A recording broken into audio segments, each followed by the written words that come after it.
Halo semua,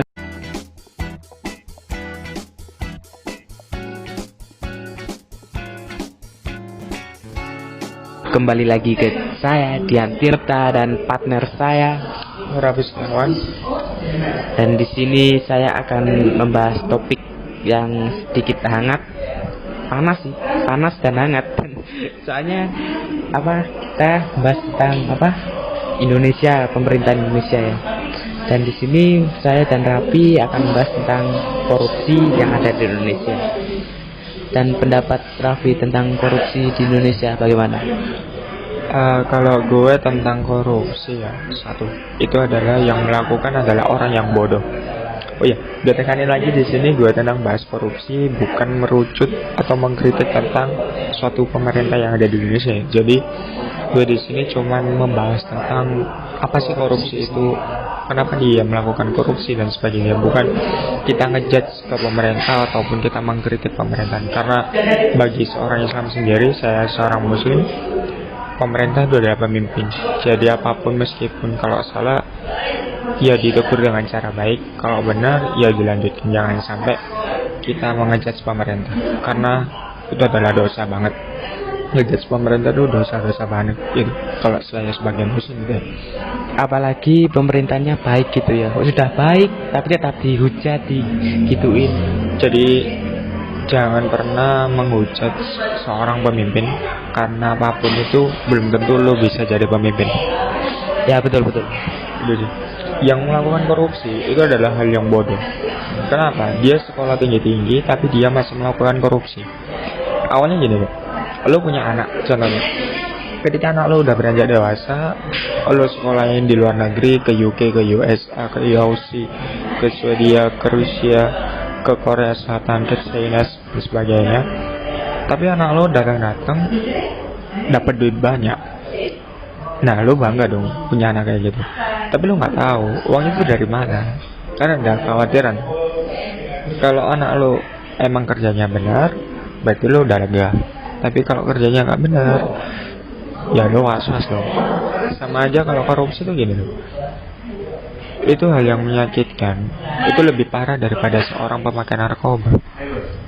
Kalau pemakai narkoba bisa direhab, tapi kalau korupsi itu sulit. Kenapa? Karena urusannya dengan uang. Apalagi di dunia ini kalau nggak butuh uang, lo nggak bisa hidup katanya. Padahal kalau secara gue pribadi, ya lo meskipun nggak punya uang, ya lo tetap bisa hidup kok. Kan gitu. Lo dapat jatah, lo meskipun nggak punya uang, lo tetap bisa hidup. Tapi hidup dengan pas-pasan kan gitu.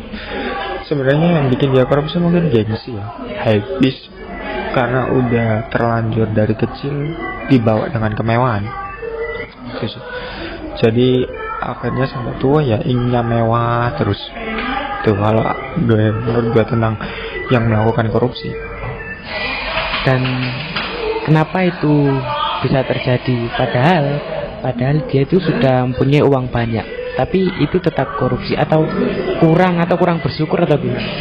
Ya kemungkinan kalau dia dalam pandangan Islam sendiri ya bisa kurang bersyukur, karena kita sebagai hamba, sebagai makhluknya itu ya apapun ya harus disyukuri. Meskipun lo nggak punya kekayaan, toh ujung-ujungnya lo nanti kan bakalan mati dan ada kehidupan lagi di sana kan itu. Masa lo hidup terus di sini berapa tahun sih, berapa lama lo hidup di dunia ini? Paling mentok sampai 100 tahun, itu pun jarang ya sampai sekarang ya. Dan gue aja 100, hampir 1 abad setengah itu nanda gue aja. Tapi kalau lo hidup, karena orang yang mewah itu hidupnya sedikit, mungkin paling mentok 63 paling sedikit. Soalnya itu ya banyak beban dan pikiran. Iya benar. Jadi kalau gue bandingin lagi, orang korupsi itu kebanyakan gue lihat dari historinya itu adalah orang yang punya. Dia orang yang kaya tapi masih melakukan korupsi. Makanya hidupnya itu merasa hambar gitu. Meskipun ada kemewahan, ya pasti ada orang ada masalah sedikit-sedikit. Tapi kalau gue hal yang bodoh ya. Gini lo itu udah kaya, ngapain lo korupsi? Beda lagi ceritanya kalau lo nggak punya tapi lo korupsi, gitu loh. Nah, bedanya kan itu, orang yang kaya sama orang yang biasa itu beda. Contohnya ya corona ya. Ini kayak gue menurut gue, COVID-19 ini adalah seleksi alam. Jadi lo lakuin perbuatan lo selama dulu ya ketahuannya dari sini. Tuhan pasti bakal membalik itu 360 derajat. Jadi lo contohnya gini, lo dulu jualan, lo dulu ikut perusahaan. Nah ketika lo dulu ikut perusahaan, lo gue ya tuh pamer dengan kehidupan lo. Pamer, oh gue punya mobil, gue punya rumah di perumahan inilah, gue punya rumah sebanyak ini, gue punya iPhone dan sebagainya. Lo pamer. Tetapi karena adanya COVID-19 ini, perusahaan lo akhirnya tutup. Nah di situ lo hidup lo 360 derajat dibalik sama Tuhan itu. Tapi kalau lo masih nggak bisa merenung tentang kehidupan lo sendiri, ya wassalam kan itu. Jadi COVID-19 itu menurut gue seleksi alam. Jadi entah itu manusia entah itu hewan ya sama aja. Jadi lo yang dulu berbuat ya ini apa ya, kayak gue lihat itu maksudnya itu ya karmanya di tahun ini gitu. Jadi banyak orang yang nganggur, banyak orang yang ini, meskipun rata-rata itu nggak tahu kehidupannya kan orang masing-masing. Ya itu karmanya di sini sih. Banyak kok orang yang biasa tapi di tahun 2020 saja masuk melejit. Ya kemungkinan dia banyak bersyukur. Banyak kok orang yang dulunya perusahaannya besar sekarang bangkrut. Ya kemungkinan dia kurang bersyukur, kan gitu aja. Kalau dari Joyce ya yang utama itu bersyukur ya guys ya. Dan apa, korupsi itu hukumnya itu apa, besar gitu ya, hukum di dunia ataupun hukum di akhirat. Soalnya itu membawa uangnya orang banyak ya. Iya benar. Jadi bukan uang lo tapi lo makan gitu. Jadi apa ya, meskipun lo punya usaha, meskipun lo punya bisnis ya, ini ketekankan sama kalian semua, jangan sampai lo ngambil keuntungan yang besar banget. Jadi contohnya misalkan ini, lo punya usaha simpan pinjam. Nah itu simpan pinjam itu kan ada bunga. Kalau kita dalam agama Islam kan bunga itu bisa haram, bisa boleh, bisa riba kan. Jadi ada beberapa hukum. Kalau gitu lo dibolehin ada bunga, tapi jangan sampai bunga lo itu terlalu tinggi. Anggap aja bunga itu kayak keuntungan kita. Lo dikatakan haram karena bunga itu, karena lo mencekik yang utang gitu. Misalkan gue pinjam duit lo 50.000, gue nyuruh kembali 100.000, kan lo nggak masuk akal gitu. Ya apa ya, itu pasti uang haram lah. Sisanya itu uang haram. Jangan sisanya ya, mungkin semuanya itu uang haram. Kalau sih gitu. Karena apa bunganya itu terlalu besar dan terlalu apa, terlalu membuat yang pinjam itu terlalu keberatan gitu ya. Iya benar-benar. Tapi kenapa tetap banyak orang yang meminjam walaupun bunganya itu besar? Karena dia kebutuhan ekonomi. Kembali lagi, kalau ya apapun ya namanya ekonomi, yang butuh orang butuh itu pasti. Tapi kalau ada kok orang butuh banget tapi gimana caranya dia nggak pinjam, itu ada. Tergantung dari pemikiran pribadi dan masing-masing sih. Kalau gue sendiri, gue nggak pernah kayak gitu, karena ya jangan sampai lah, karena hutang itu kita mudah diberi, tapi kalau waktunya kita bayar itu ya susah. Jadi ya jangan sampai lah hutang atau apapun, usahakan dulu, cari dulu. Kalau emang mentok pol jedok kamu nggak punya, ya udah kan gitu. Kembali ke korupsi ya, gimana nih solusi untuk memberantas korupsi? Ini ya solusinya ini cuman pendapat ya, jadi bukan solusi yang harus begini. Ini cuman pendapat kita. Gimana pendapatnya Raffi solusinya biar tidak ada korupsi? Walaupun susah, pasti susah, soalnya mencakup orang banyak itu. Jadi gini, kalau tentang korupsi dikurangin itu dari pendidikannya dulu. Contohnya aja nih, lu sekolah di A gitu ya, maksudnya yayasan A gitu, lo sekolah di situ, lo diajarkan, lo dipahamkan tentang korupsi gini. Suatu saat lo keluar dari situ, lo jadi pemimpin, lo jadi apapun, insya Allah lo terhindar dari kayak gitu. Tapi kalau lo nggak dijelasin tentang korupsi, lo nggak dijelasin tentang beradab, lo nggak tahu tentang bagaimana caranya gini, ya lo pasti terjerat ke korupsi. Jadi basicnya lagi, kalau ingin terhindar ya ke keluarga, bersyukur itu pasti ya. Kalau dengan Tuhan ya pasti bersyukur, hubungan lo dengan keluarga lo, terus dari pendidikan lo sendiri. Karena 3 ini cuman Tuhan, cuman orang tua, teman lingkungan lo di situ, itu yang berpengaruh. Jadi kalau meskipun ada hal yang kayak gitu, cobalah minta tolong lagi kepada Tuhan.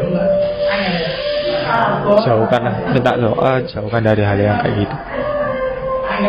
Dan itu ya, korupsi itu percuma kalian korupsi, ataupun orang-orang yang punya jabatan tuh korupsi percuma, karena dia bakalan ketangkep di dunia ini, dan di akhirat bakalan Ya nggak tahu ya, itu gue sama Tuhan, gue bukan Tuhan masalahnya. Gue ini cuma makhluk, itu urusannya dia dengan Tuhan lah. Kalau masalah gini lo udah ngelakuin apapun, ya lo nanti hubungannya dengan Tuhan gitu. Sekarang gini, hubungan lo dengan Tuhan, hubungan lo dengan manusia itu lebih berat hubungan lo dengan manusia, kan gitu. Kalau gini aja, kalau gue punya salah sama lo, terus lo mati, gue minta maaf sama siapa? Kan gitu. Tapi kalau gue punya salah dengan Tuhan, apalagi Allah itu Maha Besar ya, Maha Pengampun ya, masih bisa diampuni. Lo sholat, lo minta maaf, jangan lo lakuin lagi. Insya Allah pasti bisa lah, Allah pasti ngampunin itu.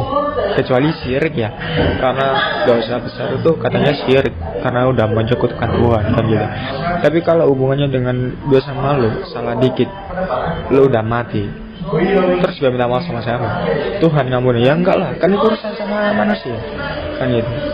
Apalagi nggak tahu itu nanti di depan selanjutnya gue minta maaf kan gitu.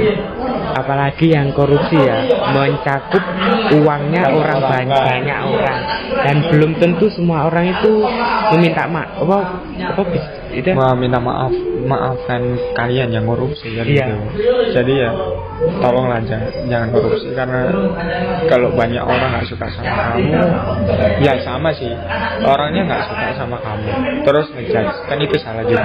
Ya itu pasti hukumannya nanti dengan Tuhan. Tapi kalau lo udah punya salah dengan orang banyak, ya lo hukumannya dengan Tuhan, hubungannya dengan yang lo libatkan itu aja. Kalau gue sih ya sudah guys ya, sini kita sudah mencari solusinya, dan yang paling penting itu bersyukur dan berdekatkan kepada Tuhan. Iya benar, bersyukur, berdekat dengan Tuhan. Kemudian yang kedua, hidup yang sederhana. Jangan sampai lo tuh pingin ini pingin itu, tapi kalau lo nggak punya jangan dipaksa. Karena ini hidup biasa aja lah, meskipun lo dijudge lo nggak punya ini. Siapa tahu kalau lo meskipun nggak punya, di kehidupan selanjutnya lo lebih baik daripada yang ngejudge kan gitu.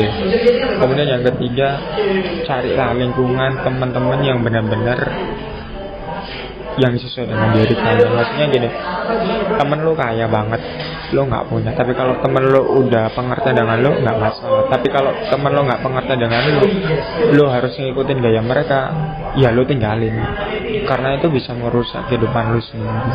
Kemudian yang berikutnya, dengan keluarga jalin yang baik, hubungannya diperbaiki lagi, karena bagaimanapun itu hal yang lo lakukan pasti keluarga, terutama apalagi ibu ya, masih ada ibu, ada papa, ada mama, ada ayah, itu pasti nangis lah kalau anaknya dikit-dikit dilukain, pasti itu.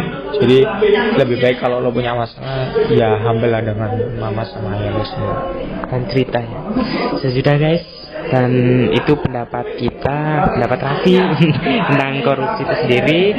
Dan jangan lupa tolong bantu channel ini ya, untuk menjadi channel yang nomor 1 se-Asia. Se-Asia. Ya sudah ya guys ya, kembali lagi ke besok kita akan bahas apa lagi sih? Belum tahu. Yang part 2 itu gimana? Oh ya, yang pendidikan ya. Yang pendidikan ya, kita akan bahas pendidikan lagi. Udah ya guys ya, Ya. terima kasih. Yang suka tolong like dan subscribe. Tolong komentar yang baik. Komentar yang baik yang utama. Udah guys ya, terima kasih, bye bye.